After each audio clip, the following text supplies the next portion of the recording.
doggy, we are 2 days away from a brand new year. We have just come off of Christmas, and now, ladies and gentlemen, y'all already know what time it is. I am Quamon Star G. We are your keys to the MulDiverse. Welcome back one more again on the eve of New Year's to MulDiversity. We have a singular topic on docket tonight, and it is about the latest and greatest, some people's opinion, we'll get to ours in a hot second, DCEU film Wonder Woman 84. That is what you're going to get from pillar to post, and cannot wait to express how we feel on this. But I'm not going to take up any more of y'all time. I'm going to throw it to good old Avia, and we're going to start the intros. Hey, what's up, everybody? This is Avia, and we're going to give our thoughts and opinions on Wonder Woman 84 like you've never heard before. And y'all are going to be in for a great show tonight. What up, y'all? I'm Key, and I have yet to see the movie, so I don't even know if I should be here. But I'm just going to sit back and listen to everybody's views, and then at some point, y'all will hear mine one day. Why y'all put me on after the person that didn't do homework? Hey, Key, I love you. Wow! I am going to be voicing my opinions on Wonder Woman 84. Sorry for a lot of my critic friends. I'm going to deviate from a lot of what you all are saying. I just think, well, you'll hear what I think in a bit. Hello. I'm so excited. I got my friend with me tonight, too. I can't wait to talk about my favorite scene, so let's get to it. And you know what it is. It is the apex predator himself, the personification of the lasso of truth, Aaron M. And I'm ready to shake the table with these guys.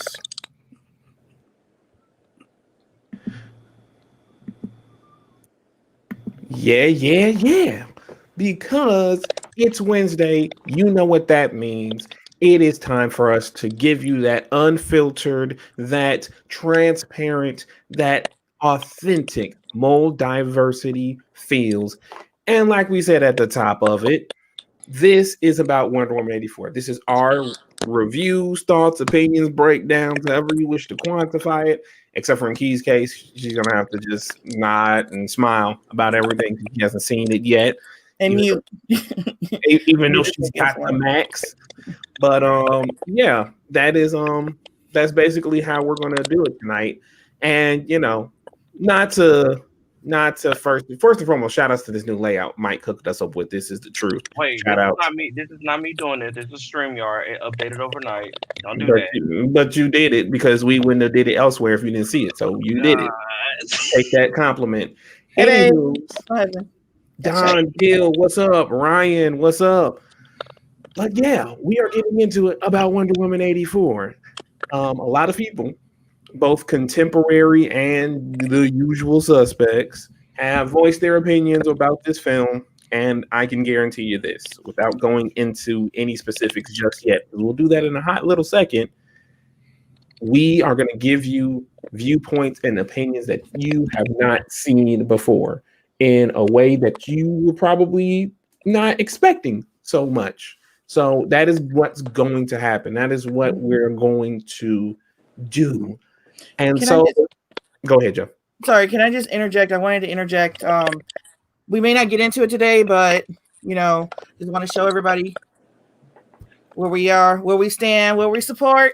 Yep. Mm-hmm. We stand with Ray Fisher. That's as simple as that. There you go. And period. Entertainment. Yeah, and don't let these folks confuse you. This isn't no disgruntled actor. This is deeper, and the more people that see it like that, the better things we will be getting. So just remember. I just want to go on record real quick. Say I always knew something won't right about that man, but yeah. But with that being said, Wonder Woman 84 is the name of the game tonight. So before we launch into what is about to go on. Shout outs to Into the Universe. Shout outs. What's up? What's up? Thank you for tuning in tonight. Shout outs, Brolio. And Ryan, you said Did he see the film? You're mixed on the film.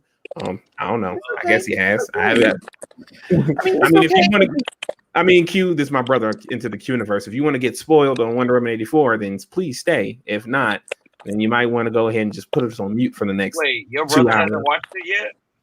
He got a wife and kid, and I can't control his time.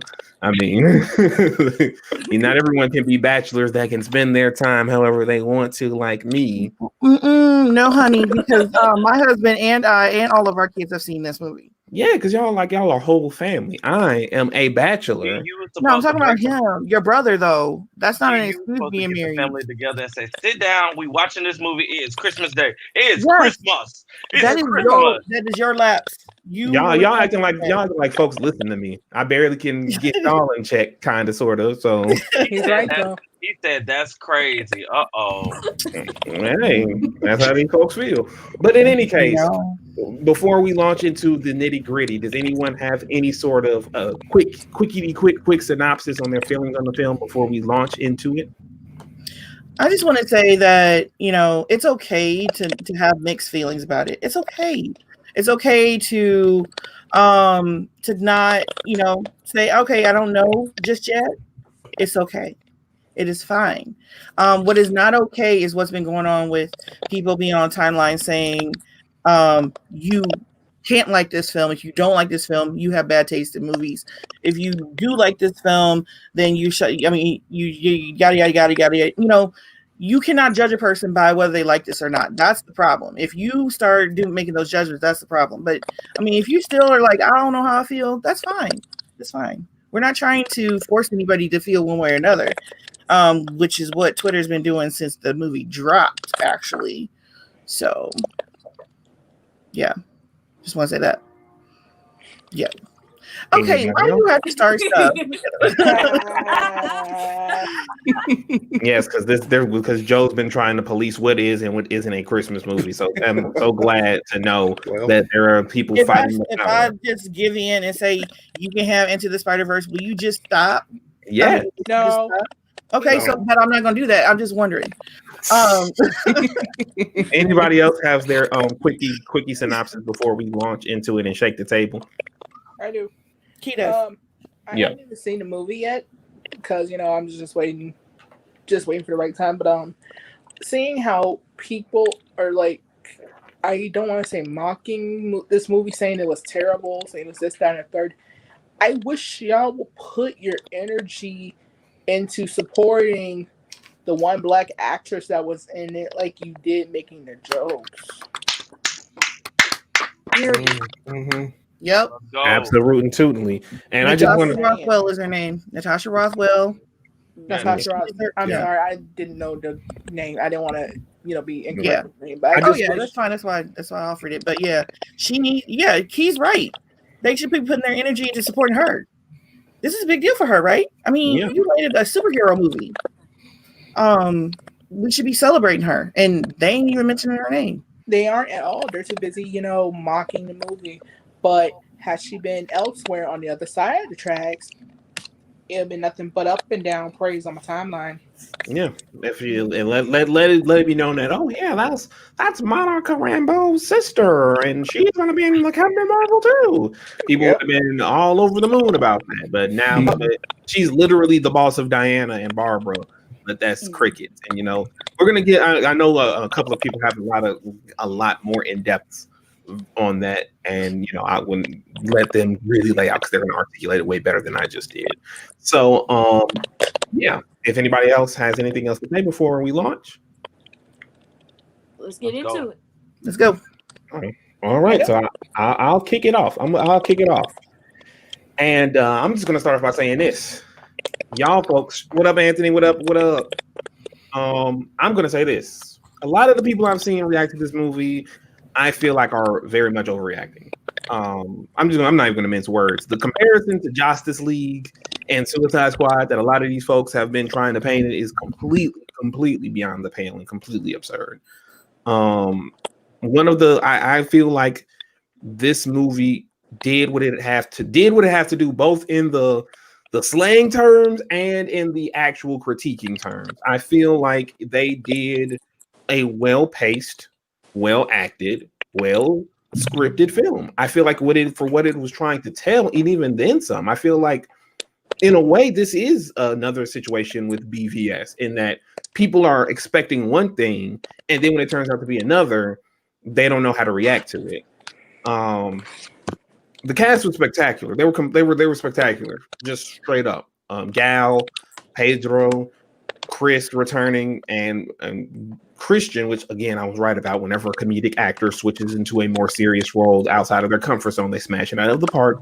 All of them did well with their characters, as well as their character arcs making sense when it comes down to the wishes and how they want their individual wish granted and how they react to it and how far they'll go to keep it. It all made sense. It was all well acted, and there was no issue for me, at least. It all made sense. It flowed very well. Speaking of flowing well, the pace was on point. That pace, to me, it was like, okay, here is the point where we see Diana trying to acclimate to still being a secret guardian angel. What up? And seeing her trying to have a social life. Like, for me, I saw a lot of similarities in Diana being a recluse, like Clark was at the beginning of Man of Steel. How he only shows up to really save the day and help people, and then he splits. Whereas in Diana's case, she has a job because she has to maintain a cover, and that's about it. She's not trying to be in a romantic relationship. She's really not interacting with her coworkers like that until Barbara comes in, and then they start talking, and she really starts to notice and try to build that connection, kind of like how Clark started to build a connection to Lois when she entered his picture and everything like that. The similarities to they only want to have a connection if they're saving somebody, doing a good deed and helping people, or if it's with people they already know, which, when Steve comes back into the picture, that's even more exemplified. And there might be one or two people that they reach out to that they already try and, commit a relationship to. And so I felt like that was a very strong, subtle theme in the film. And, that's just one of the many, many DCEU thematic callbacks that was in Wonder Woman 84 that I can't believe people aren't picking up on, so to speak. Obviously the usage of a beautiful lie at the end of the film, coming to terms with loss and making hard decisions, even though it might not have been exactly how people wanted to, it's, or imagined rather, it still was strong for the context of the film. And I feel like that's the key thing, is that I see a lot of people trying to put this in the context of previous DCEU films and not treat it within the context of what Wonder Woman 84 is presenting. And of course, you got the general DC Easter eggs that are cool, like Simon Stagg and, Bialya, and where that falls in with Kahndaq and all of those other things. But, I really feel like that was a strong aspect of it. Yeah, I agree, Ryan. Whoever's comparing it to Justice League is being really extra, because it's come on. Like, Justice League was a choppy, under duress made movie that shouldn't even exist because it should have been Zack's from Jump Street. This, you can tell the actors were enjoying themselves. They liked the script and they were bringing their A game. You didn't get that with Justice League. You didn't get that with Suicide Squad. You kind of got it with Aquaman, and I love Aquaman, but Aquaman, I wouldn't say that Aquaman's script is better than Wonder Woman 84 script, because I've seen people say that, and that to me is like a little bit of too much of a stretcherino for me. And so, there were things I didn't like about the movie. Don't get me wrong, it's not a perfect film. I'm one of the people who felt like the action was very lacking, but I understood why, because of the story Patty was telling. The story Patty was telling didn't demand for Wonder Woman to come off the top rope and drop the elbow, hit the coup de grace, then hit the jackhammer on some regular thug. It was, kid gloves. And plus, plot points, and we'll get into that the more we get into spoiler territory, there was a rhyme and reasoning to that. The cheesiness was, it could be a little bit too much, but again, as Aaron He's going to say it a lot tonight. Charge it to the game of it being focused around the 80s. And a lot of these 80s movies, even the absolute top tier ones, had a significant level of cheese to it. That doesn't hurt. That might not be your preference, but I don't see it as a deal breaker. Now, there is one topic that is a very significant one, and not one a lot of people have picked up on, and that is the Middle Eastern representation in the film. And since none of us are Middle Eastern on this panel, we're not equipped to really get into it like others can, but we will be bringing people on to get into it. But needless to say that they could have done extremely better with that. Like that's irrefutable. They should have done a better job with that aspect of it. And as a result, the movie does take several significant dips now, because even if they are trying to go for the 80s aesthetic, I feel like that should have been an exception. That should have been properly represented and not just fall back into the tropiness. But I feel like the common complaints with Wonder Woman 84 about it being too cheesy, disjointed, too Richard Donnery, too 80s, didn't make sense, too choppy, the writing was bad, the poor representation is inaccurate. Like, I do feel like that, at least as far as the Middle Eastern is concerned, that is a fair critique that people really should, voice about. But, and didn't have a clear message. To me, that's not apt. That's not apt. And there is another complaint that I feel like we should get into individually later on. But I'm going to toss it to the next person who wants to give their 2 cents on Wonder Woman 84. Okay. So the first thing I'm going to bring up is how the complaint that I read about was how there weren't any black people in the film. I'm like, that is wrong, because a black Amazon won the Olympics. Diana's longest interaction when she's fighting in the mall was with the black girl that she saved. And Natasha Rothwell, like we were saying, Natasha Rothwell played her boss. I would have loved to see more of her, but we got, but she did a fantastic job, and Sis deserves all the flowers because she did the damn thing.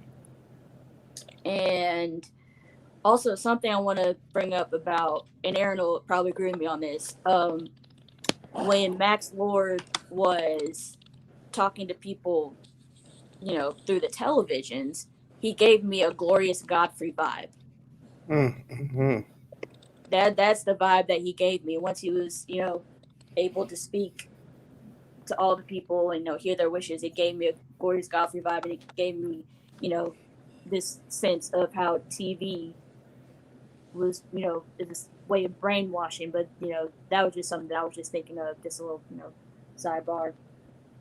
And then one thing I thought about was, as I was watching it, I'm like, there is really a sense of childhood optimism, or like a sense of optimism, because like when Diana was fighting in the Olympics, she was very optimistic that she was going to win, because there's this young girl fighting against all these adult Amazons, and before she cheated and slid down the grate, she was in the lead.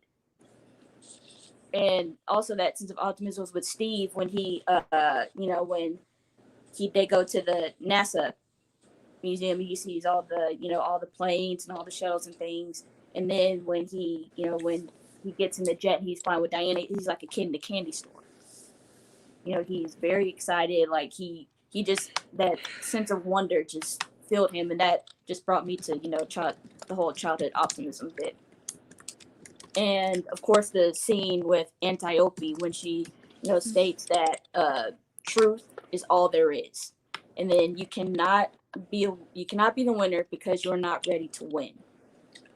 And this whole sense with Diana, there's this false sense of winning, because even though Steve is there, he's not really there.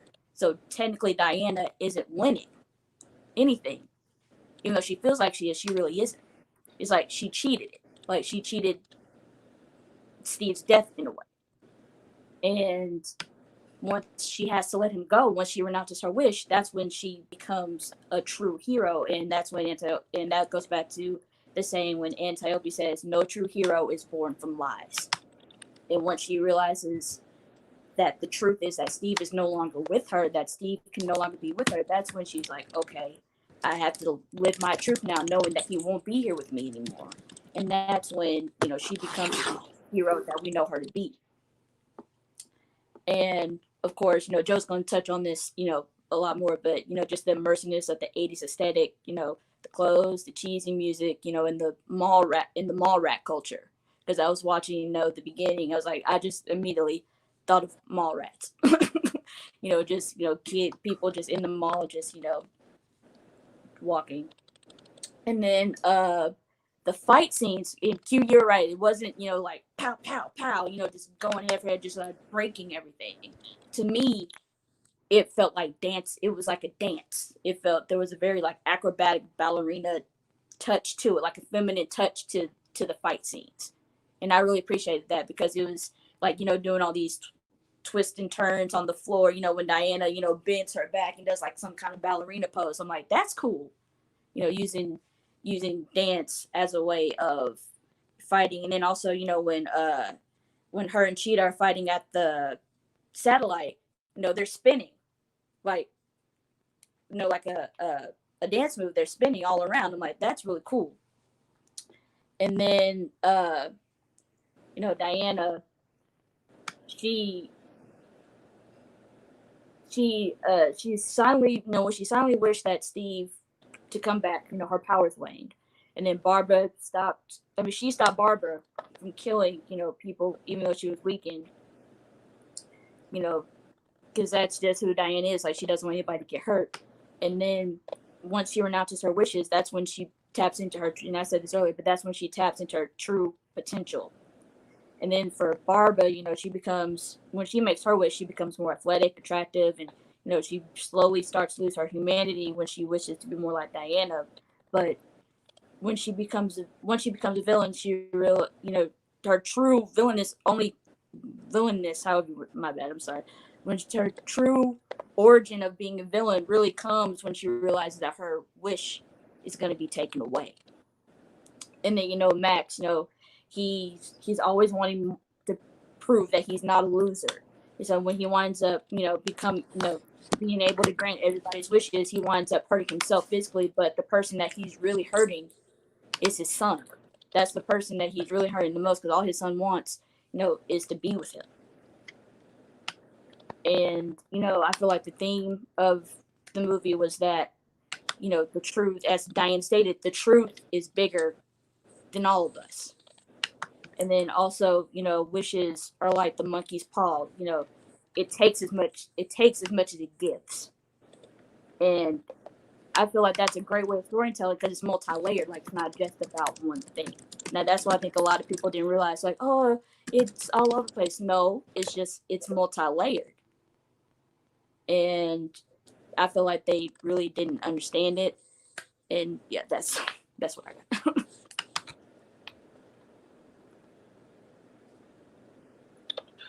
Those are some good takes, girl. Like, I'm over here, like, oh. Yeah, I was watching it like a few minutes ago. That was like 4 hours ago, and I good. was, you know, taking notes when I was watching. That was good. Mm-hmm. That point right there. Right, and it's Wonder Woman. She's a warrior, not a killer. She doesn't fight unless she has to. I resonate with that. But that's how I was feeling throughout the movie. Yeah, that's you, Joe. Who wants to go next? Yeah. Oh, that's me. Oh, sorry. I forgot there's an order.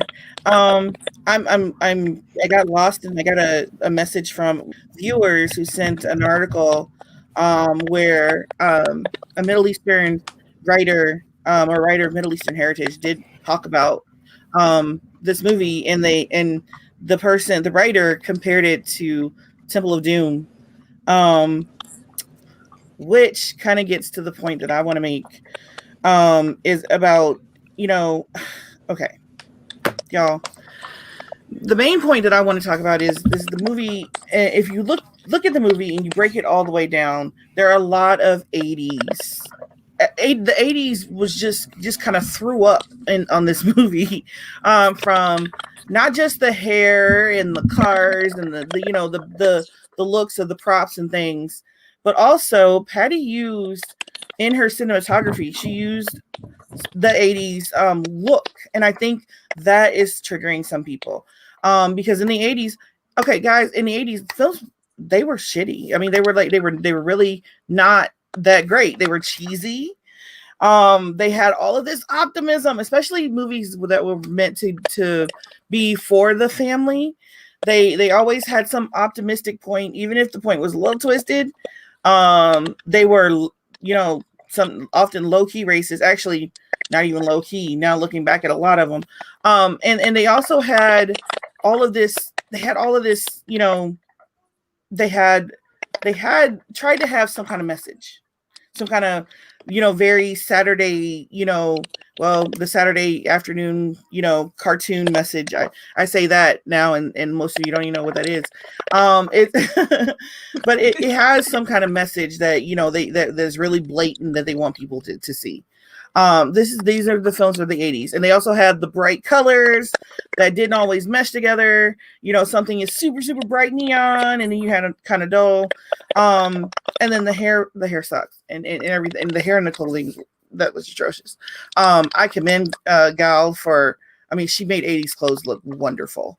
I don't know how she did it because 80s fashion is atrocious. So I just wanted to say that from the time we left the Amazons until we started, and even Patty even built up to it, giving us little bits of the 80s, with the people, the jogger and the street scene, and then going into the mall, and the entire mall. That is 80s. I mean, the mall culture is 80s. And so everything you saw in there, from the fashion and everything else, but it's not just that. It was the coloring. If you notice, the coloring changed. Did you guys see that? It got like the reds and the pinks and stuff got really bright, like brighter than everything else. And the picture got kind of just a little slightly fuzzier, slightly fuzzier, and slightly more grainy, just a little bit. It was not enough to notice, but I think it was enough to trigger people's minds with something's happening here and I don't like it. Something's happening here. It triggered brains that this was not normal, that something weird was going off.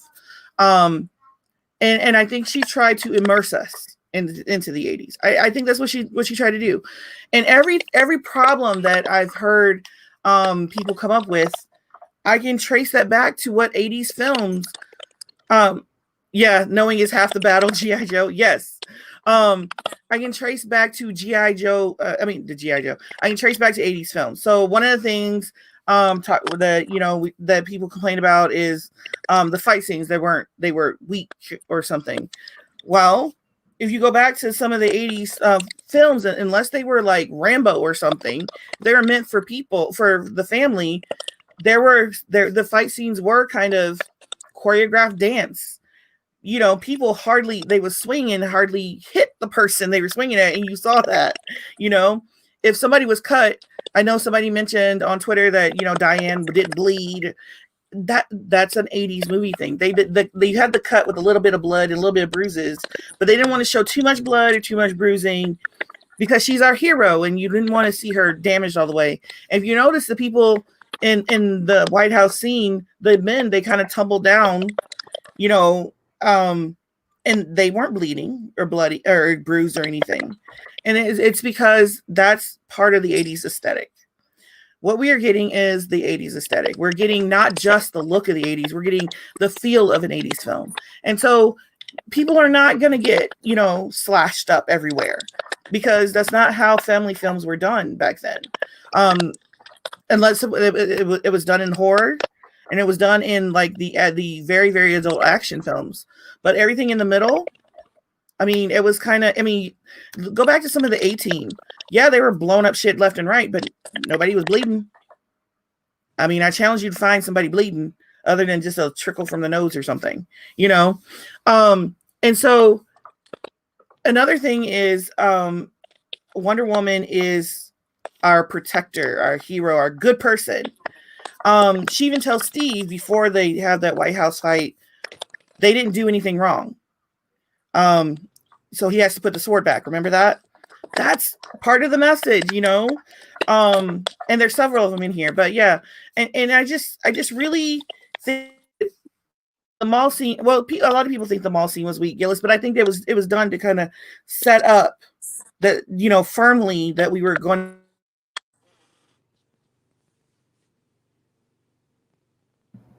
We lost you, Joe.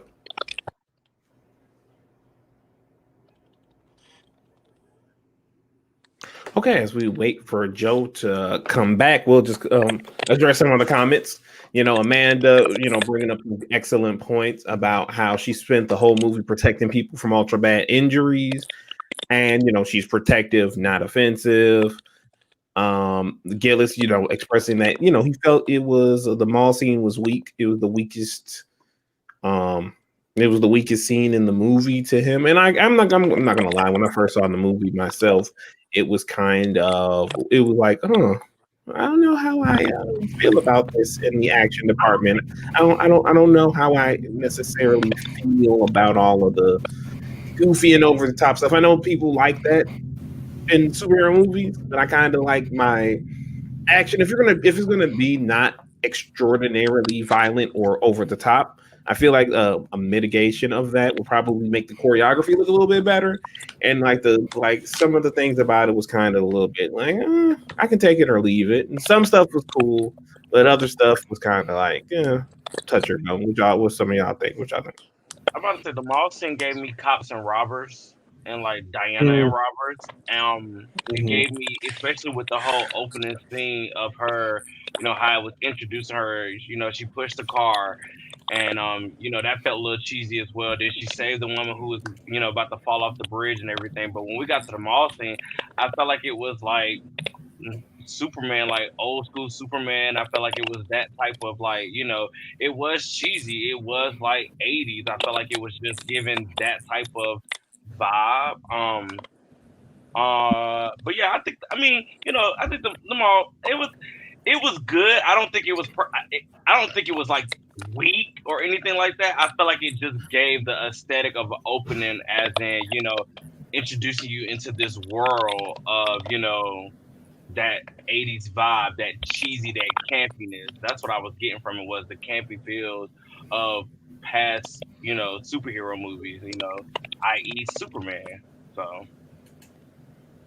yeah, and to kind of pick up off of that, I feel like the way it was set up, the way that mall scene was set up, and because of how cheesy it was, I really feel like Patty's hopefully, you know, her idea was to kind of set up this sort of like, oh yeah, this is the 80s, this is, you know, superheroes and all that stuff. But if you know, watch the film, it just becomes a deconstruction more and more. So it's like she's showing us what we're used to in films and even comic books, you know, those really corny Saturday morning, you know, comic books and cartoons. And it's just like she's just deconstructing every single point because nothing's perfect. You know, even with all the glitz and glam, I'll get into a little more later, but it's like, you know, basically the whole movie was like, you get all this, but at what cost?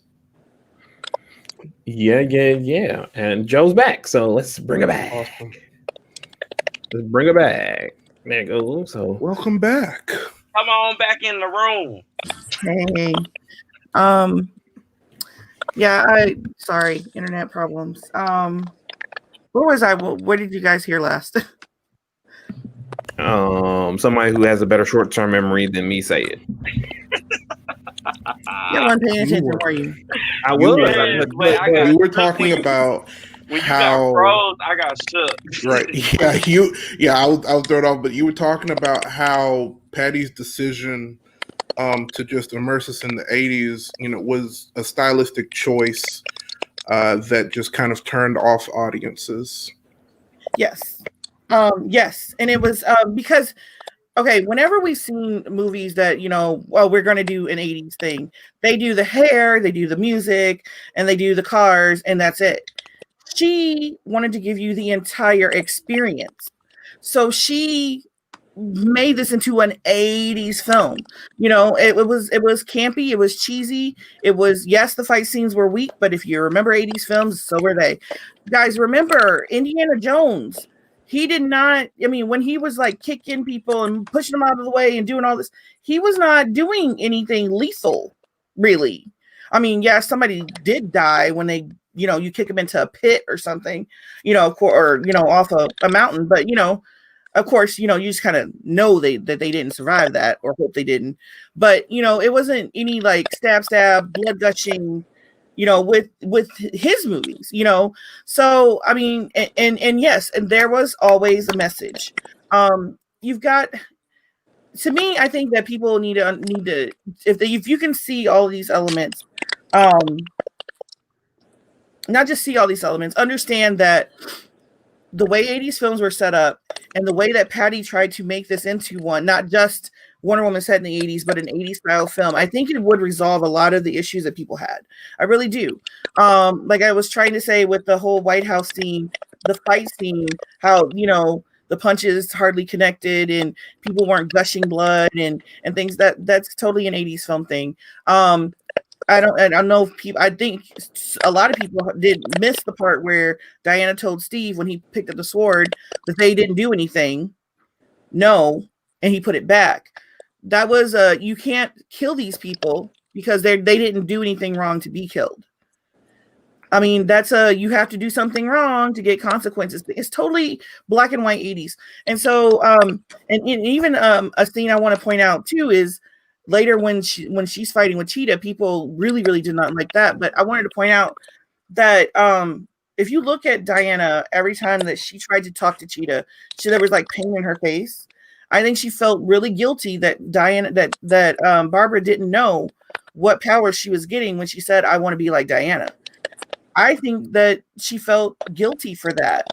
And in that scene in the White House, she was trying to save the security guard. She was trying to fight this woman, but also save her from having a death on her spirit, on her conscience, because she ended up saving every person that Cheetah would have killed. And to me, that goes along with the guilt. Every time you see her talk to her, even when they're fighting later on, she still got this pain in her eyes. She still, yeah, there was blood when he shot someone, but not much.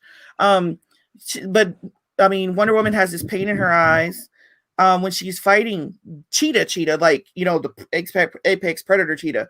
But she's got this guilt and she's still trying to talk to her. So I just really think that, people need to look at how all this is set up. And then a lot of people talk about the ending being weak.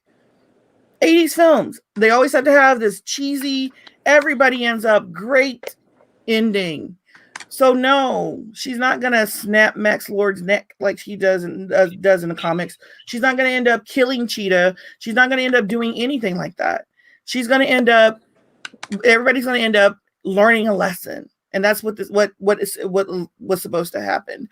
To me, I think what Patty tried to do was an experiment in immersing the audience into this 80s like aesthetic. And I think that if we weren't stuck in this pandemic and so ready right now to be mad at something, I think, hey Nicotina, I think people would have gotten what she was trying to do.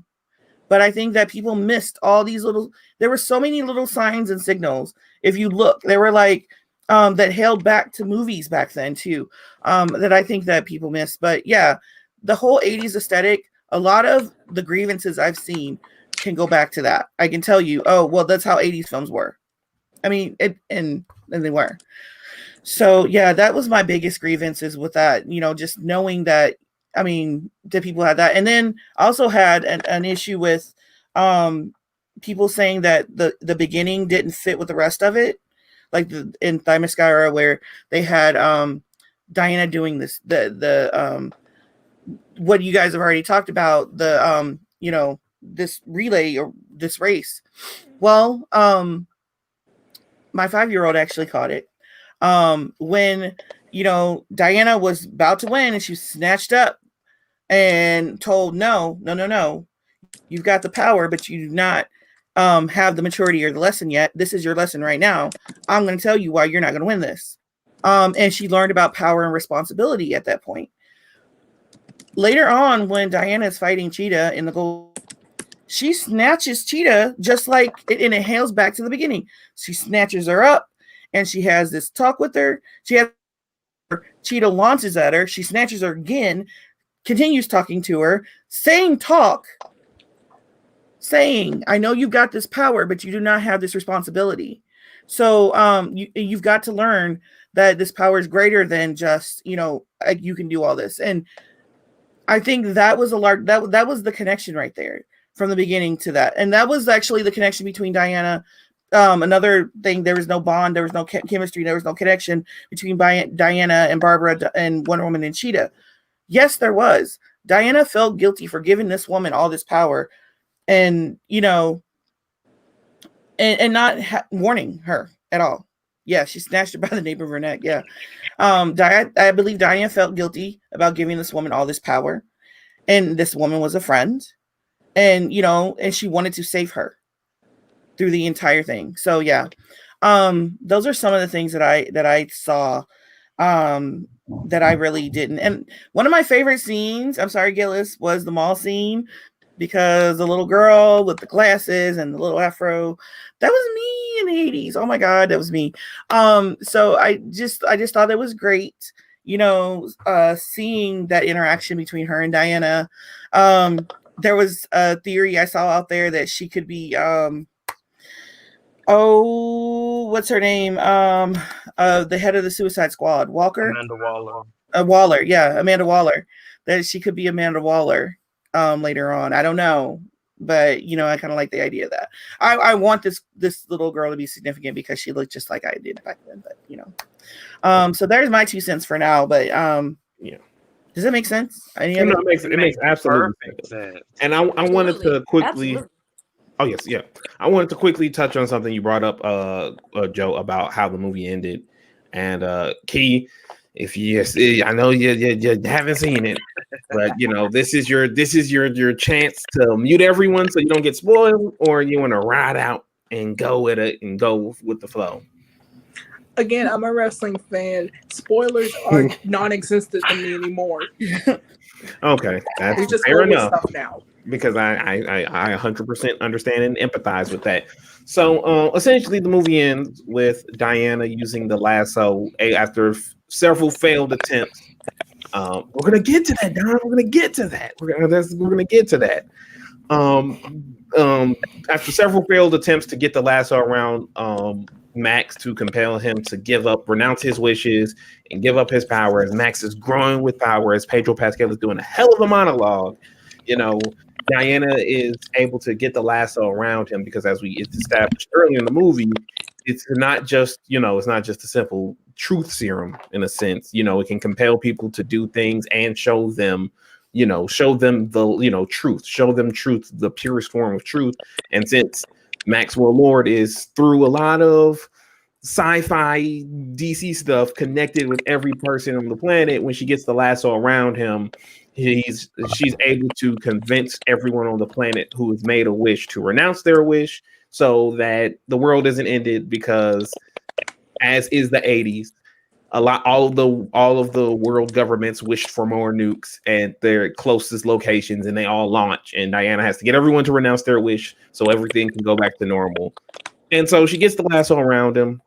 He starts seeing flashbacks of his childhood and his past, and that's one of the ways people start renouncing their wish. And he's looking for his son, who throughout the film, it's established that while Max isn't the best dad, he's still a loving dad, and that when he sees that his son may die and he's nowhere near him, that snaps him out of it, and he renounces his wish. He goes to Alistair, his son, and he makes another good speech that brought me to tears and my dad to tears watching it. But I've seen a lot of people say that they weren't satisfied with that they preferred something more along the lines to the comic books, where something happens to Alistair, which makes Max, dead set on getting his way, which forces Diana to kill him.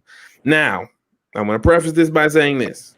I understand that Diana kills Maxwell Lord first with the neck snap. I understand that happened literally over a decade ago now. I get that. I get it. I understand it. I understand it would be a callback to the comics. I get all of that shit. But it still would be ripping off Man of Steel's ending in a roundabout way. And my feeling is that, we can't just keep always kind of trying to autopilot back to what Man of Steel did or what BVS did in their third act. I feel like we have to applaud these films who find ways to end their film in a unique way. Not every situation has to be treated like an unwinnable situation. Sometimes, it's cool to have the hero be in an unwinnable situation and then have them win based off of the villain coming to terms or something happening. That's fine. I feel like if that would have happened, that would have been an unnatural. Even as much it would have felt unearned. Like what makes Man of Steel's ending so cool for me and so great is that Superman literally was in an unwinnable situation. There was literally no way he could stop Zod that wouldn't have ended with more people dying than Superman was comfortable with. And unlike Max, there was no sympathy with Zod. There was nothing sympathetic with Zod. Zod, no matter how grandiose his speech was and how much he is trying to make you believe that he's a sympathetic character, he's still trying to kill. He's still an agent of genocide. He still is content with murdering billions of people.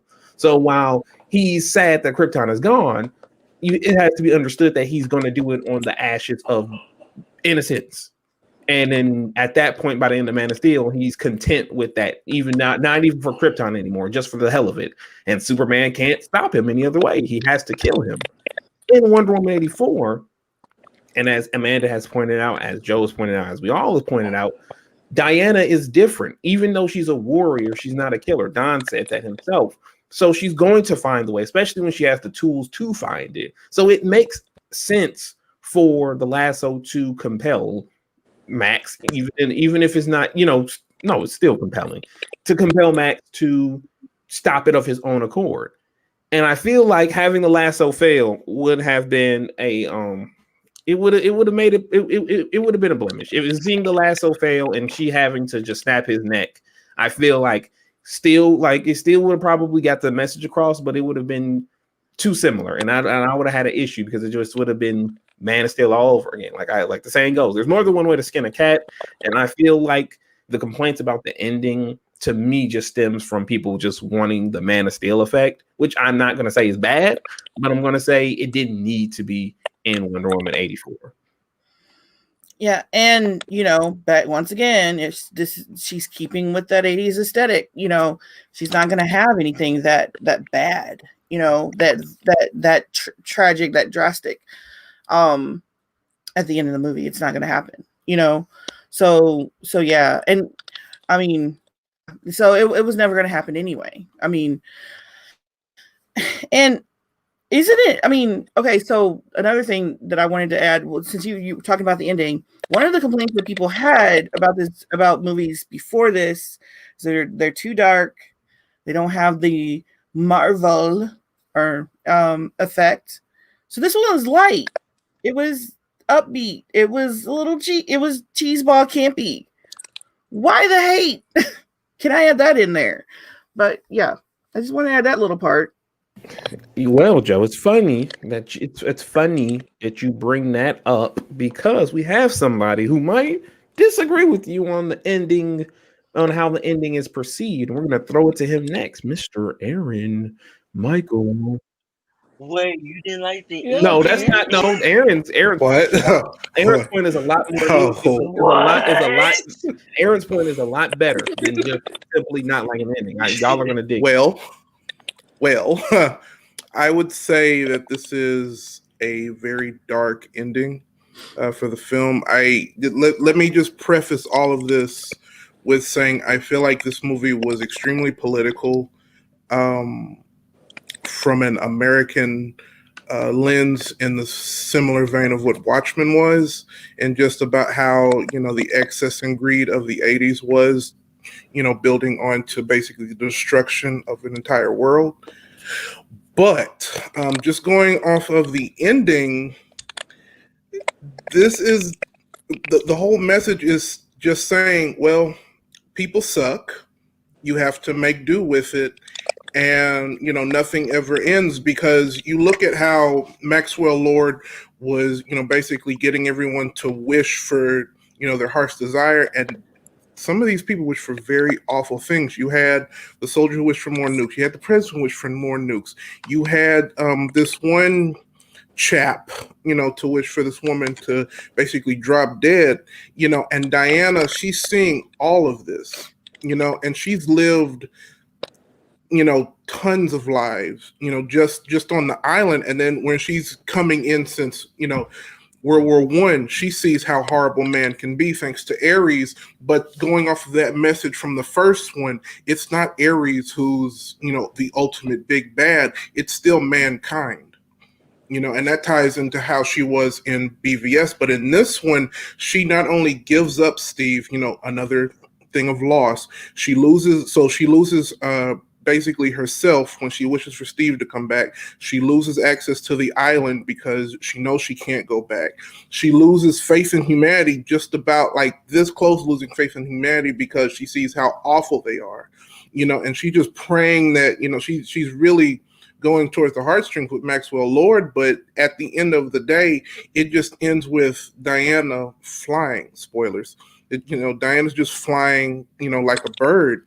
But that's a very heavy subject to deal with. Like, I feel honestly, a lot of people who have dealt with familial loss can relate to this. It's like, I have to move on, but Diana has nobody to turn to. Like, Barbara's out of her life. All she has is just a job, and even then, I mean, depending how Zach shows, what she's doing in Justice League, but that's really all she has up until she meets Bruce and Clark and all that. But my other big point for this movie was that,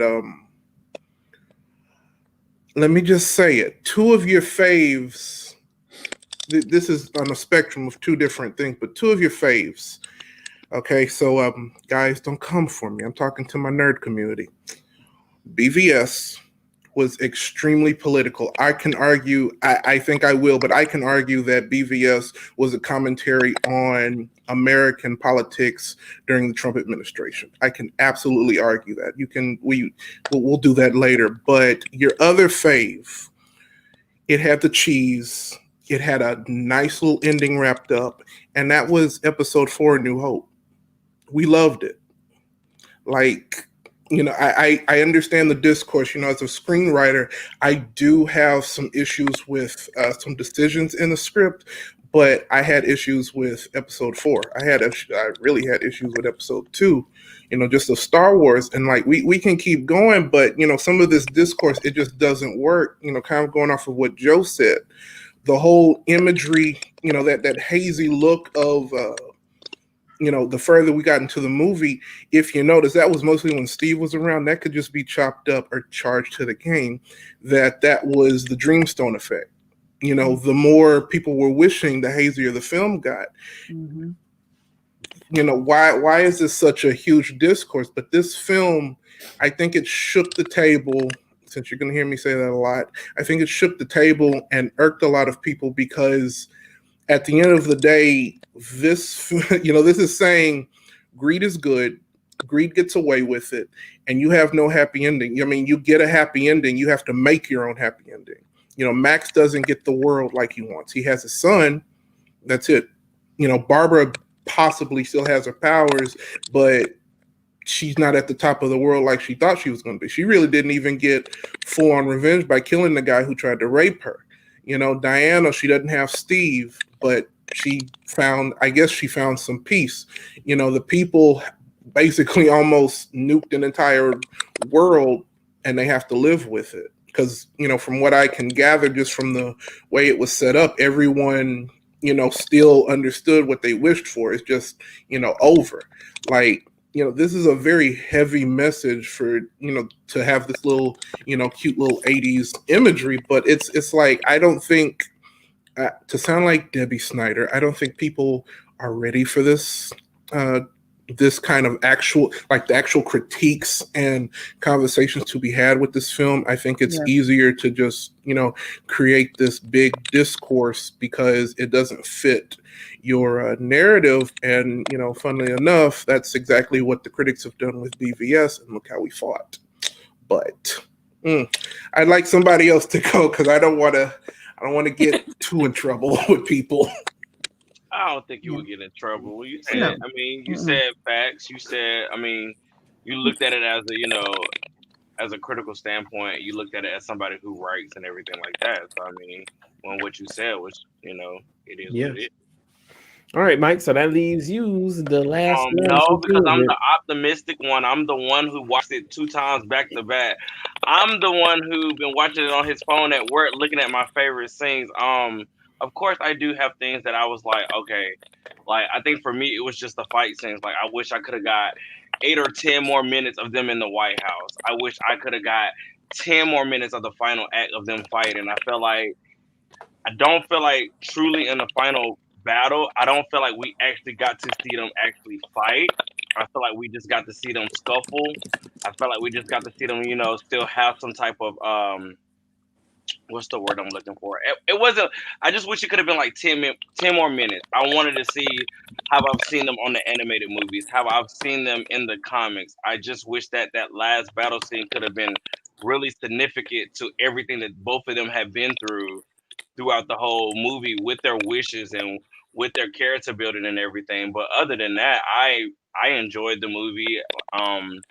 My favorite scene is the highway scene. I felt like that for me, that gave me classic feels when she got out the car and started running. It reminded me of Linda Carter every time she spun and ran. Like, I do wish in that scene when she had got out the car, how she took off her shirt, I wish they could have introduced the spin or introduced some type of transition into her coming into Wonder Woman. I felt like, she could have spent out the car and, boom, she got her suit on and then started running. Or she could have just, I just wish it could have been some type of transition between her getting out the car and before she started, taking off on the highway. But highway scene is my favorite. I've watched that scene so many times because I feel like that when she got shot right here and she knew that she got shot, I felt like then she knew like, okay, something is wrong with me. I don't feel as strong as I am, but I'm still gonna press through. And she pressed through, like her pushing that truck. Like Steve was shook, like he was looking at her like, "Okay, you going off?" Like so. But the highway scene is my favorite scene. Other than that, I did enjoy the movie. Far as like I said, I wish I could have got a little bit longer on the fight scenes, but other than that, I really enjoyed the movie.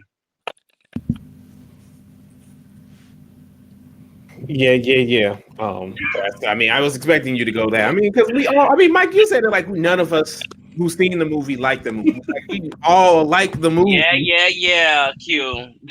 We all like the movie. The highway scene was dope. Like I'm not even gonna front. Like that was a very well constructed scene. I don't know why folks was hating when they did the slight first look. I feel like that was the strong. I feel like that's the best scene in the movie. If I'm being quite honest.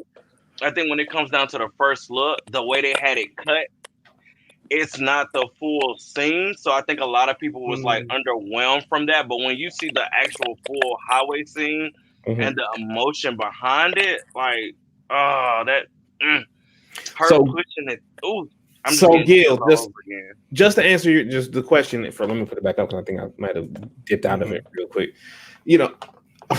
What do you all think about the barber scene where the same dude harasses her again? I thought it was fucking awesome. I felt like the score kicked in every time she kicked him. Was awesome.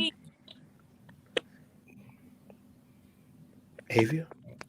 She was right there. Like, even though a lot of people said that was really the beginning of her villainy, I'm like, no, that's just a woman who was accosted at a park who almost got raped, and then she saw her accuser and she was kicking his ass like he deserved. Yeah. Like he deserved every ounce of that ass whooping that he got.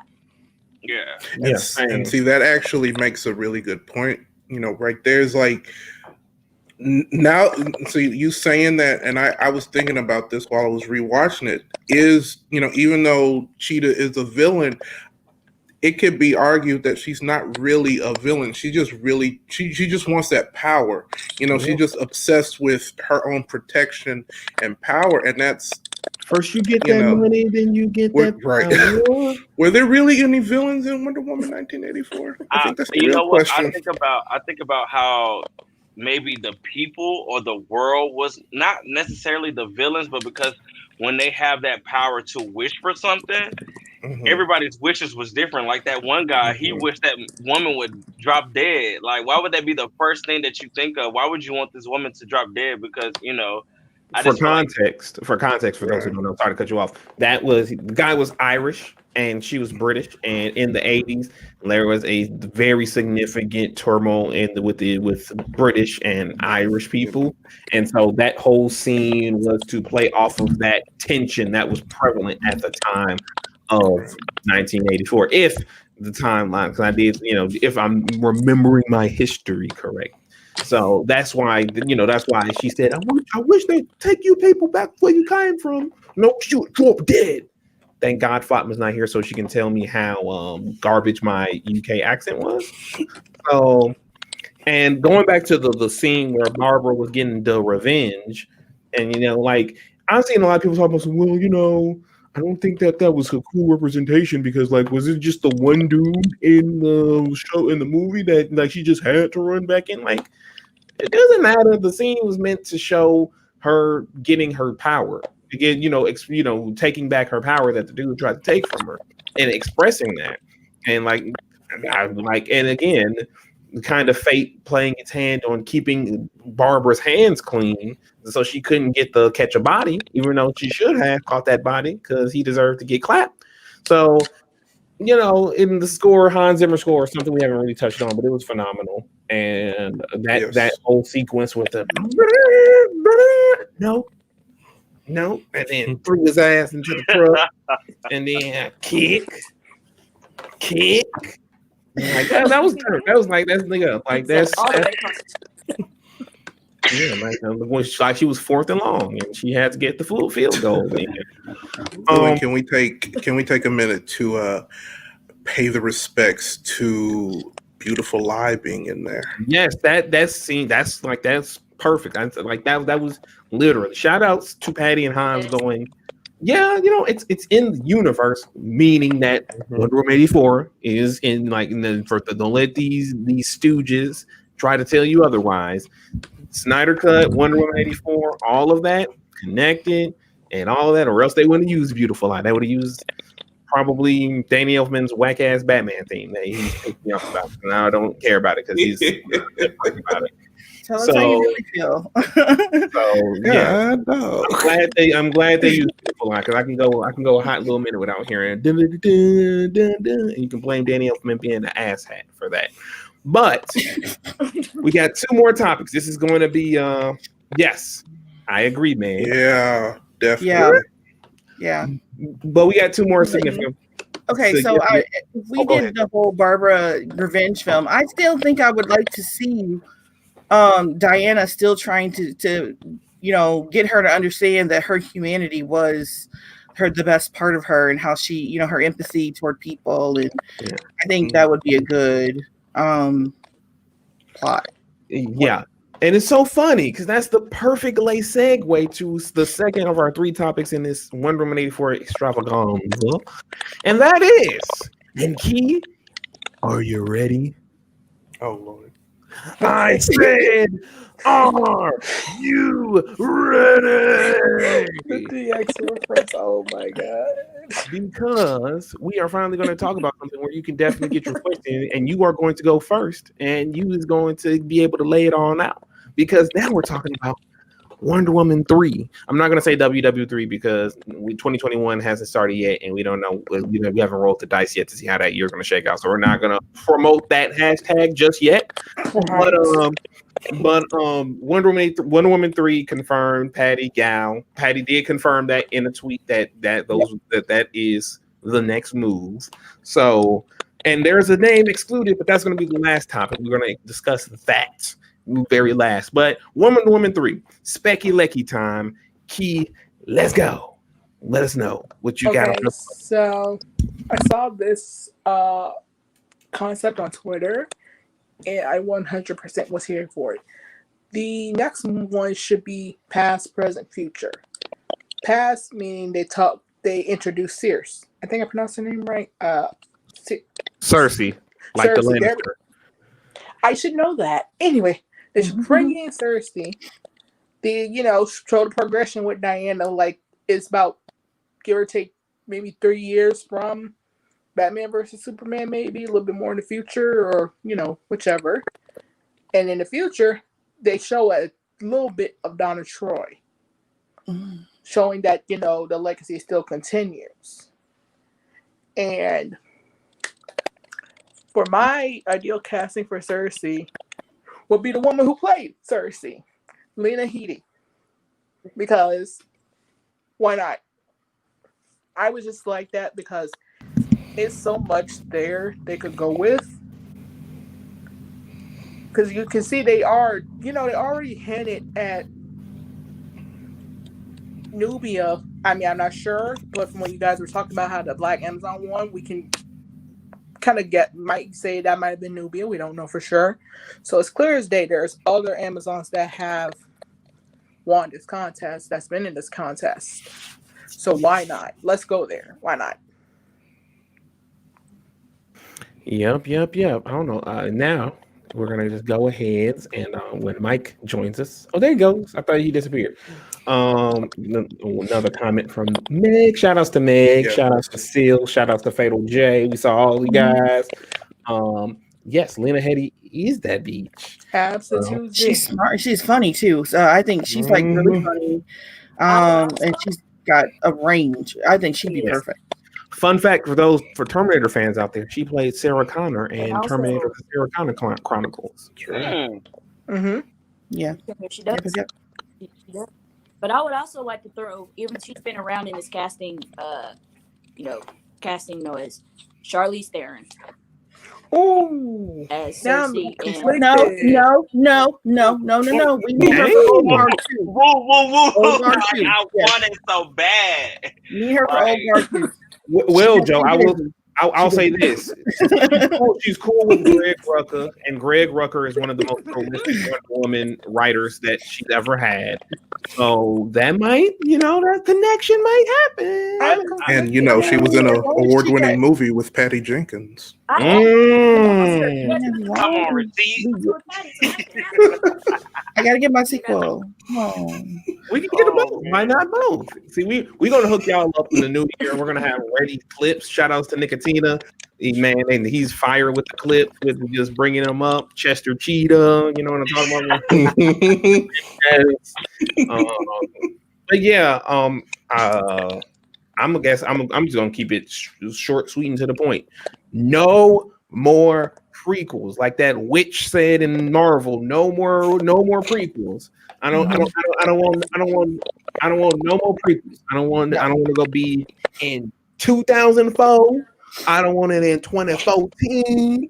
I don't want none of that. I want it in 2020, whatever. Right after Zack Snyder Justice League arc, all of that stuff. I don't want no more, because I don't hate prequels.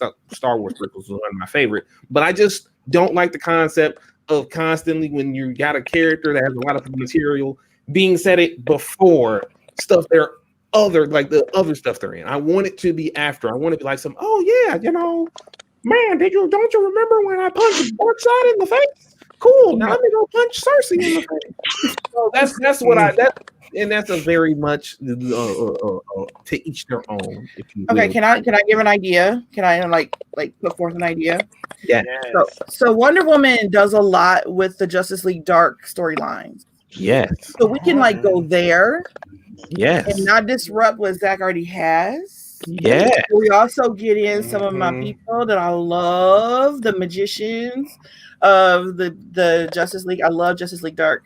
And she has such great stories there. We get to see our Zatanna. We get to, get our Constantine. Just all these great, Dr. Fate and all these little great characters. And still not disrupt what Zach already has done. So how about that? Patty. Yeah, Listen, Patty. go here for that. Yeah, Like, because it's so funny you bring up Justice League Dark because the most recent Justice League Dark run had one of the primary people they were going up against was Kate, if I pronounced that right. I hope I pronounced that right. But she's like this ultra powerful sorcerer lady that possesses Diana and makes things hard. And then you got the upside down man and whatnot. There was one character specifically that I really wanted to see in a Wonder Woman 3 modern story, but now she's too associated with an ass hat that wears a bad hat. So unfortunately, you can't rock with that. But yeah, I want. Are you talking about Grail?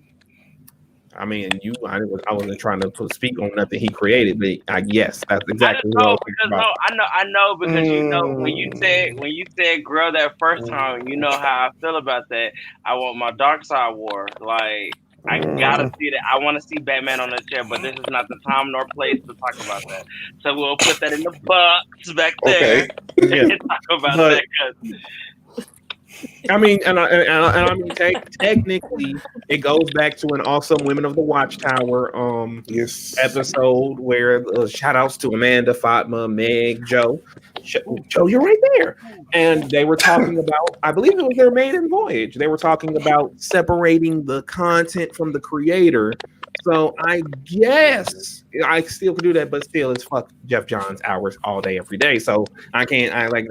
And it's sad because he created two of my favorite Green Lanterns, Simon Baz and Jessica Cruz. So it's really rough. It's really rough on me. But charge to the game, as Aaron said. You know, I feel like I should have known. I feel like I should have known that, but I didn't realize he did that.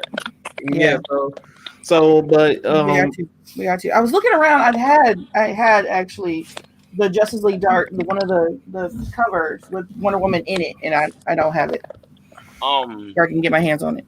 But yeah, I just wanted to say basically what Key and Avia said. Absolutely, just make sure it's in the modern times. I need it in the modern times. I'm not trying to see Diana with the Motorola Razr. Like, girl, this is 2004 stuff, and this is 2004. Can you believe it? I'm not trying to see Diana talking about some man. This Spotify. I can't believe Spotify has come so far in 2014. I'm not trying to see that. I'm trying to see it in the modern time. I don't care. LimeWire. Man, I don't care if they'll be like, but it can be like a BVS lead-in. I don't want a BVS lead-in. I don't want a prequel. I want a sequel to Wonder Woman in modern times where she can be like I know that I've been paying attention to these other warriors in Gotham. They're called the Birds of Prey. I want that. I don't care how forced it may have sound coming out of my mouth. I want that. I want it in modern day. I want this. I demand it. Back in a previous life when we were helping out with the hashtag reasons to support Birds of Prey, I tweeted out that I want to see what they did in the Birds of Prey comic at the beginning of Rebirth when they had all of the cool Lady DC characters teamed up and Wonder Woman was there. That's what I want. Damn it. I want that. Damn it. I want my Black Canary Wonder Woman. Charge to the game. We need a Black Canary spinoff. So truly. Low key, are we doing? So is this considered? Is this our considered pitches? No, pitches? Yeah. Well, no, we're not going to pitch anything because somebody might be poaching. Well, I mean, arguably, if it's on, if we have if we're all together and we're all witnesses, we can use this just in case someone wants to act up. So, hello, Wonder Woman. Hello, Patty. Forget the writers, forget all this. Just look, we're right here. Okay, so let me just say that Wonder Woman 3 should absolutely be set in modern times. It should be based off of the comic. Those 4 issues were the guides where I think her name is. Did you say Hecate? It's either Hecate or Hecate, either one. Yes, either one. But she basically gets Cersei to start a war, and spoilers since we already had in the chat, Linda Carter, is a Titan, Asteria. Like, you can easily, instead of using those gods of Olympus, you can have the Titans of the old Titans, those old gods, and you could just easily bring in a Did you bunch say of new her gods? villains. Did you say new I said gods? old gods. I said no. You were bringing up Grail. You were bringing up Grail. That's a whole other thing. But like I really feel like it should be said in modern day. Everybody wants Cersei. It's so obvious that that's what needs to be done. I mean, we might get shocked and she might bring back Ares or something. I hope not, but Hope not. Right. But we need Cersei. We need. I need to keep this name I have for at least a little while longer. I need to keep my a little while Cersei longer. stands, rise up.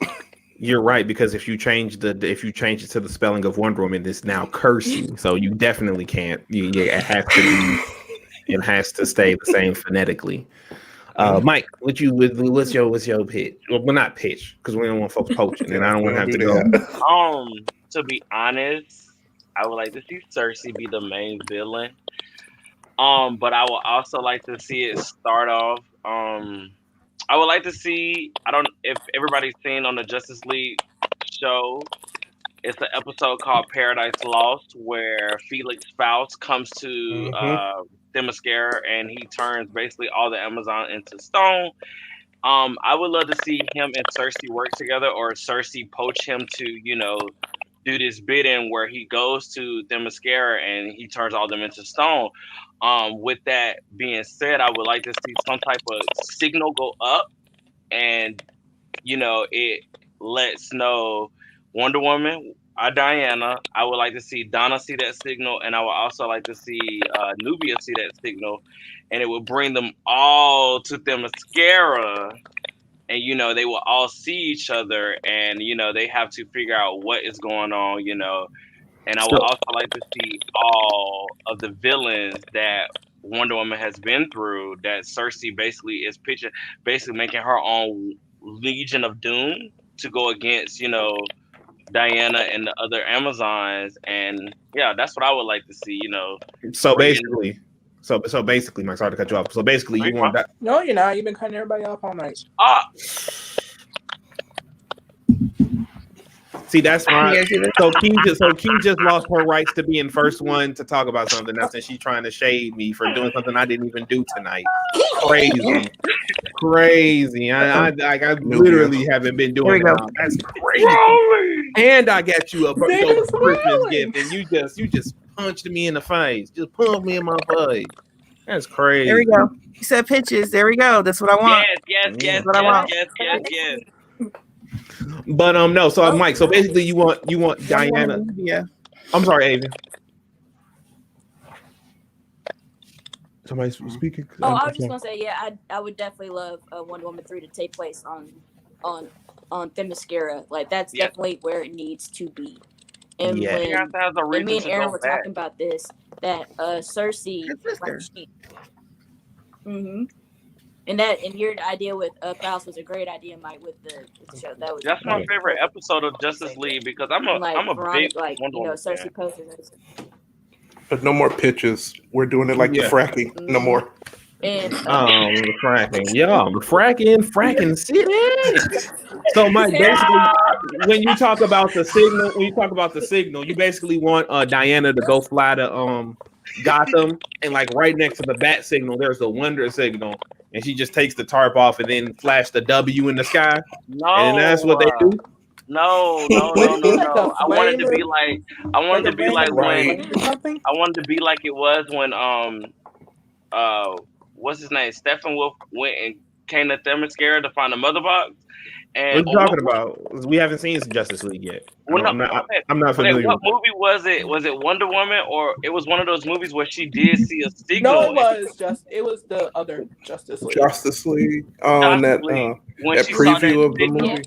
Yeah, when she saw that signal, and then she went back. I want them all three to see a signal. Yeah, I want them to all three to see a signal, and then they all come back. Like, that makes sense. Because it's like a state of emergency type thing. Like, because everybody is in home.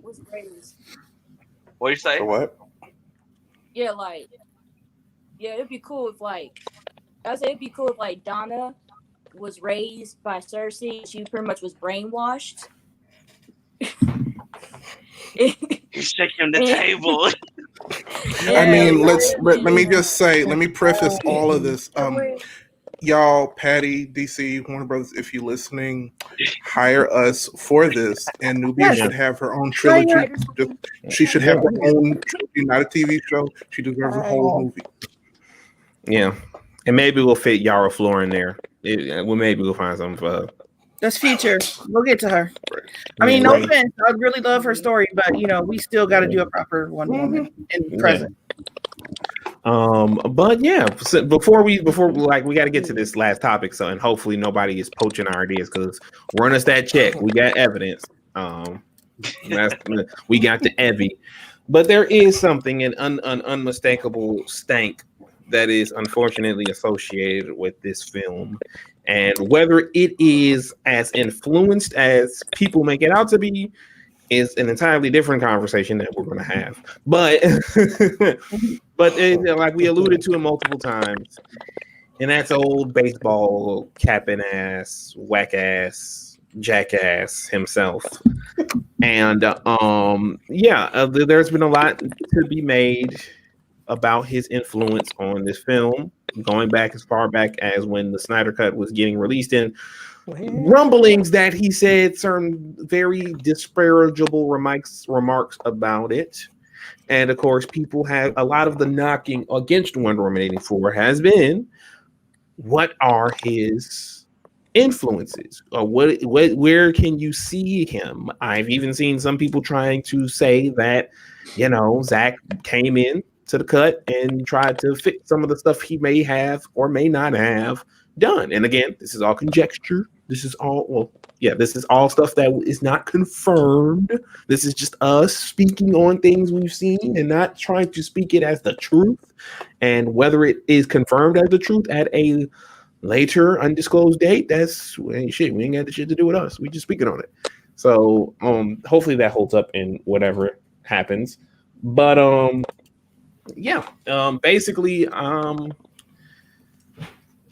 much do we feel like this dude, excuse my French, that was a Freudian slip, totally unintentional. How much this dude, impact he had in this film, and are we glad that he may very well not have any more influences on the film? So I know people need to compose themselves. And so I'm just going to put it up on the grid and we can all just discuss it like that. So, yeah, let's go. So, okay, when you say jackasses, which one are we talking about this scenario? Because there's a lot. Jeff Johns. I'm talking specifically about Jeff Johns, who there's a lot of them involved. I'm sorry, we got to be specific. Yeah, so many of them involved. I was like, which one is involved? So yes, I'm Jeff Johns. Jeff Johns. Ass. I was going to say something else before ass, but I chose just to say ass. But y'all can use y'all imagination and figure out what I was going to say before ass when I said Jeff Johns ass. So, can I say? I hope he wasn't involved. Oh, he there was some significant involvement. That is to be true. But go ahead, Joe. Yeah. I don't know. I think the way the critics are thrashing this, hopefully, I hope he comes out and says he didn't have anything to do with it, like he usually does in his throwing people under the bus manner. I think it would really give Patty some freedom right there if he would just absolve himself of it. But but then the box office numbers came out today and yesterday, and we know that it's successful. So Wonder Woman made money, like hand over fist made money in a pandemic. So I don't know if he's going to renounce anything yet, but he's only he's an executive producer. He had power over the script, but I think that to try to go through and nitpick what parts were him and what parts were her, I think is giving him too much power. Yep. Yes, I 100% agree. I think we should just, forget, like I do when I'm reading one of his books, just forget he's a part of it. That's what I suggest. I think we're giving him too much power by trying to say, trying to figure out what his part is and how much. He doesn't need that much. I mean, we need to forget him. starving him of attention. And once people are no longer talking about him, he's not going to be relevant and he's not going to be marketable, and they'll finally get rid of him. Yeah. Hallelujah. I agree. Because I didn't even Stargirl care is enough trash. I'm sorry, Avian. Wait, you Like, said I didn't Stargirl even was care trash? enough to. I didn't even care Hell, enough to even pay attention to his details of what was his and what wasn't. So I was just, Yes. Yeah, I think it would be easier to have this kind of conversation if this was very public in terms of what happened with Justice League. Like when Zack publicly stepped away and things like that. I think it'd be easier to have this conversation, but it's discrediting Patty, as a writer and a director, Yes. as well as the other screenwriter whose name I forgot. I am so sorry, but it just I feel like like Joe said, we're giving him too much power, and even if he did write significant scenes that were considered too cheesy and things like that, I mean, he's got to take the L because Twitter is letting him know. Yeah, I bring this up. The only reason I like this as a topic is because I've seen many people, when they're critiquing the film and expressing their distaste for it, they're like, "Oh my God!" The difference is Zack helped write this movie on the first one, and now Jeff has a writing credit on this one, a story credit rather. And I just wanted to ask, just make sure to gauge it, because personally, I agree. I do feel like this is a disservice to Patty to insinuate Jeff had a significant role in the production of the film, and I feel like trying to express it like she did not have a real, like this was not her movie. Like this was a movie that Jeff basically did, a significant amount of legwork on, and then she just kind of sort of had some stuff that was viable for her. I think that is not just a disservice to her, but I feel like that's damn near misogynistic to an extent, that y'all are taking the power from this woman who's shown her credentials and shown her strength as a filmmaker. And I feel like even trying to exonerate her by saying, "Oh, Zack was brought in to help," I feel like that's still not accomplishing what people think it is, because again, you're saying that another person had to come in and help this. Something a woman was doing. Right. Yes. And then Kathy Ann they tried Kathy Ann with her to fix something. Oh, yeah. So it's hard enough. All I want to say is it's hard enough out here for Black women directors. I mean, I talked about Ogard earlier.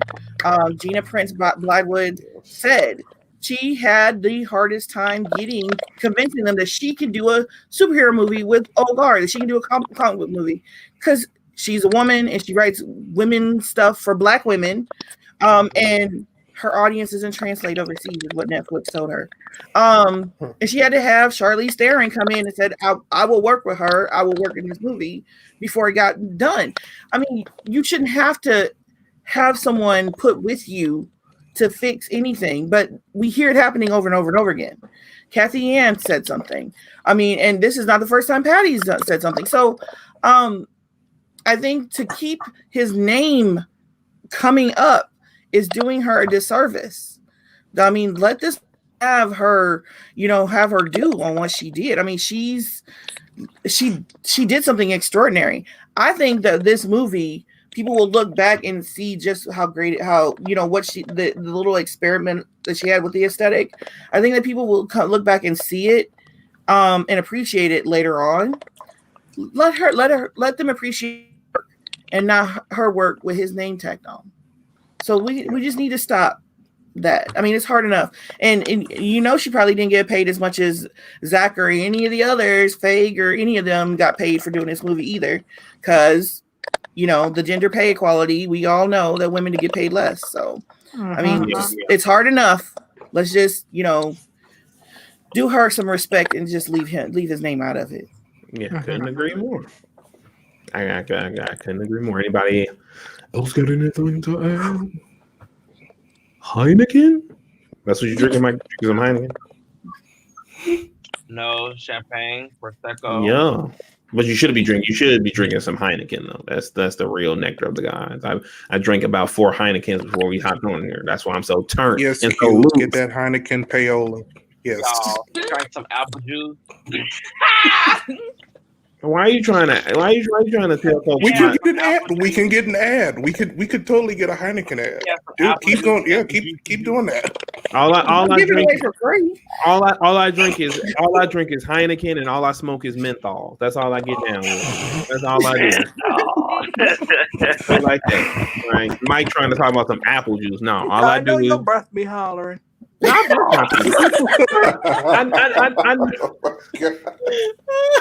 Hang on. Okay. Closing remarks. Oh dang, that Wii U disappeared, yo. Oh damn, that's crazy. I just had that Wii U I was gonna give you, and now it just disappeared from my eyesight. That's crazy as hell. Crazy how that worked out. Y'all made my cheeks hurt. Shut up. But yeah, I guess we can go ahead and wrap it up by saying, first and foremost, general consensus, except for Key, but we're pretty sure she's going to like it anyway, is that we love Wonder Woman 84, and that the majority of the critiques and stuff, while we say that they're not wrong for having them, we don't agree with them. We feel like this movie was very good to great, and that, you know, people are not looking at it like they are. They're writing it off for one reason or another. And I think that, and I cannot stress it enough. Mike, can you please put the camera on my face just for a quick second? Because I need the people to understand. For about the next 28 to 27 days, it is free for HBO Max subscribers in the US, which means you can watch it at your leisure, specifically this week, because most people do not have to work there on break or whatever have you, as well as we still being in a panty Portillo's, and you still can't go anywhere. So rewatch this film. Do not write it off. It has something to say. It's not Thor Ragnarok of the DCEU. It's not worse than Justice League or Suicide Squad, or it doesn't have better writing than Aquaman, even though that's, you know, like, give this movie a rewatch. Take off any blinders you may have put on and just express. Give this movie a damn chance, because I feel like a lot of the discourse in this film has been it's not been accurate, and it's not been fair to Patty or Gal. And while again, we're not gonna fall out. If y'all disagree with us, that's cool. You know, that's fine. That's cool. We still friends. We're still buddies, unless y'all racist. In which case, while y'all watching 6 black people and one white woman who's going to be returning very soon. Haley, shout out to y'all. Why are you watching this if that's the case? But for the other awesome individuals who aren't, and you disagree with us, it's all cool. Just don't be dickheads to Patty or Gal and everyone else. Natasha Rothwell. Or Natasha Rothwell. Please, matter of fact, put respect on her name. Because when you do so, after not, you know what that's called? That's called growth. So do that. Do that. Fix this problem you're having, and just give this movie a chance. Like, it doesn't make sense for this to be the most divisive DCEU movie since BVS. Like, that just blows my mind. When this is a very well constructed movie that flows well, you might not agree with everything, and there are issues with the film, but this isn't a garbage film. This doesn't deserve the divisive discourse that some people are making it out to. So yeah, we have been MulDiversity per the usual, and we might be giving. Go ahead. I just want to say this real quick. If this by chance reaches Jason's ears, I didn't say the movie sucked. That was everybody else. I didn't say it sucked. That was everybody else. I didn't say nothing. I was quiet. For nobody said for the record. James Wan, Jason Momoa, Amber Heard, Willem Dafoe. No one said Nicole Kidman. You know, Tamara Morrison. No one said that Aquaman sucked. We all loved the Aquaman. I just think that people are tapping by saying that you guys have better writing than Wonder Woman 84. But and of course, Don. Shout outs to Don. Whole another segment. The invisible jet showing up was a major plus. Yes. Shout out to that. I think Mike touched on that or a little bit earlier. But we didn't talk about that actually. We didn't talk about the jet. We did not talk. Wait, no. we did not talk about how powerful that was. That was a powerful scene, and a lot of people were saying that how can she make a whole, how can she have this power and you do it like that? At the end of the day, she made the whole jet invisible. Like, She's the Mhm. daughter of Zeus. Like, come on, man. like when Yeah. she did like this, and Right. it said woo woo woo, I said, okay, girl, show out. I like the part though where she said she'd been trying on the coffee cup and she lost it, and Steve's Oh, face yeah. like, He gave that all shit. Like, shit. Well, shit, Diana. Right. I mean, well, shit, Diana. Well, and that's one of the things I want to talk about. I'd like to add to about their relationship is how they talk to one another. He doesn't like worship her and all this. I mean, he talks to her like boyfriend and girlfriend, like, there's no fangirling or nothing going on. Yeah. I really like their back and forth. Yeah. Diana. The dialogue was A1 in that movie. Pedro Pascal, of course, we say he was fantastic, hitting them with the life could be good. Life is good, but it can be better. And that was like just hitting them with it. Every time he says it. Every time. Like that was perfect. Like Maxwell Lord, I'm pretty sure would bullshit us and we would enjoy it. Like we're like, you crazy rascal, you. That's Maxwell Lord. Not the Hamada of it. No, we're not gonna dare compare Maxwell Lord and say he's in the no. Hamada's in his own shit tier. Max is in the cool bullshitter tier. Like there's the cool bullshitters, and then there's the Hamada bullshitters where you don't want anything to do with him. He sucks. But then you have Max Lord, who's like, yeah, sure, I almost brought about the end of the world, but I'm sorry, because life is good, but it can be better. That's the 80s. That's the 80s. That's the 80s. See, it's like Aaron said, there's a difference between blue collar and white collar crime, you see, and so that's the difference. That's the difference. But yeah, we ain't forgot nothing. And we finally touched on everything. So yeah, we might be hitting y'all with a Zoom Uno for New Year's. Look out for that. That all depends on. So y'all can see if y'all really want to see how black we can get on this stream. If y'all really want to see me get liquored up playing Uno with a black and mild in my mouth, Yeah.